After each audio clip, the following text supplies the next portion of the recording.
ezishini thola ama-signature abahlala bafuna umsini emajaridini ezishini thola ama-signature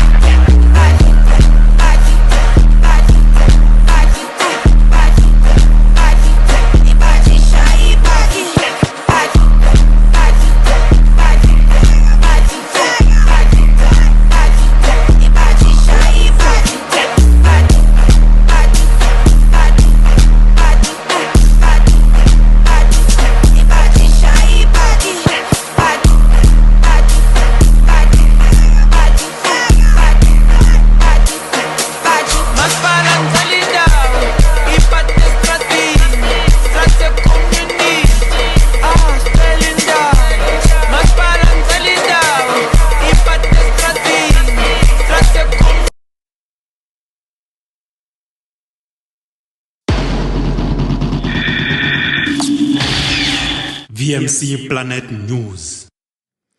And for our top stories at this hour, Vusumuzi Kets Matlala to appear in Alexandra Magistrate Court.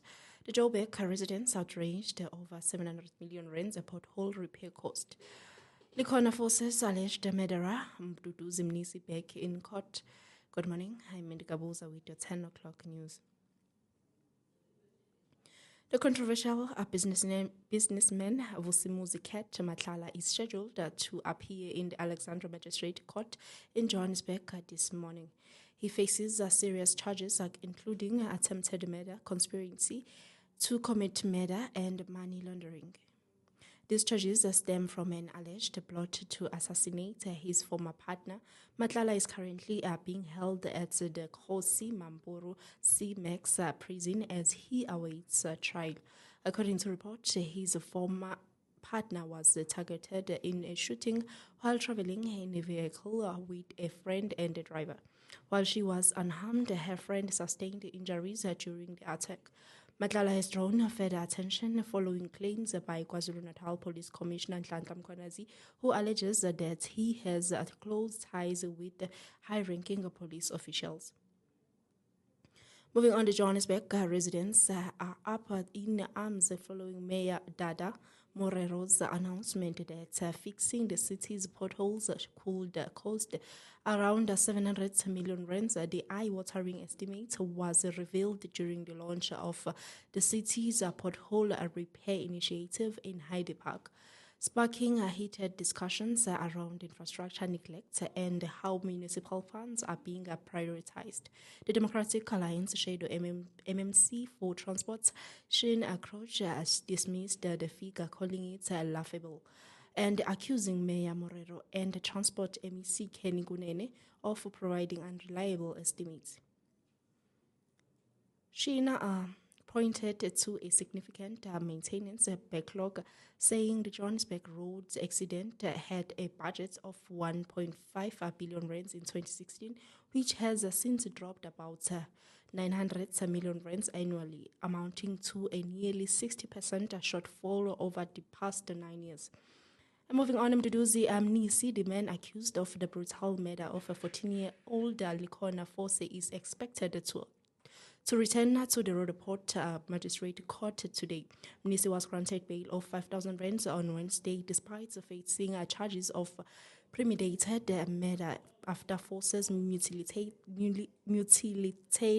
body was discovered in an open field in Durban Deep last month. At the time of his arrest, Mnisi was out on parole. He had been released in December 2018 after serving a part of an 18-year sentence for attempted murder and robbery with aggravating circumstances. During Wednesday's bail hearing, investigating officer Moses Semusa testified that an eyewitness saw Mnisi with the teenage girl on May 31st, the same day she was reported missing.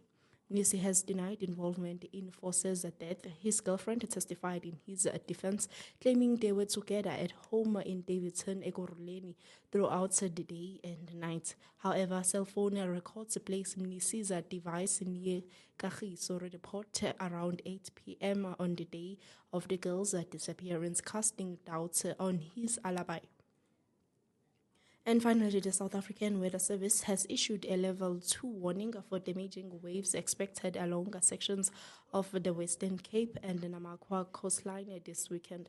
A cold front is set to bring a stronger southwesterly winds of up to 60 kilometers per hour and waves reaching heights of 5.5 meters, particularly between Hondeklip Bay and Plettenberg Bay. Authorities have warned that the adverse weather conditions could impact beach goers, small boats, and port operations. Residents and tourists are urged to stay clear of hazardous coastal areas, remain vigilant, and follow updates from official weather sources. And taking a recap on the top stories at this hour, Vusumuzi Cats Matlala to appear in Alexandra Magistrate Court. The Joburg residents outraged over 700 million rands a pothole repair cost. Likhona forces alleged murderer Mduduzi Mnisibek in court, and the South African Weather Service warns of damaging waves in parts of the Western Cape and Namakwa. That is all from the 10 o'clock news bulletin. I am Mendika Buza at WMC Planet Radio Station for more news updates.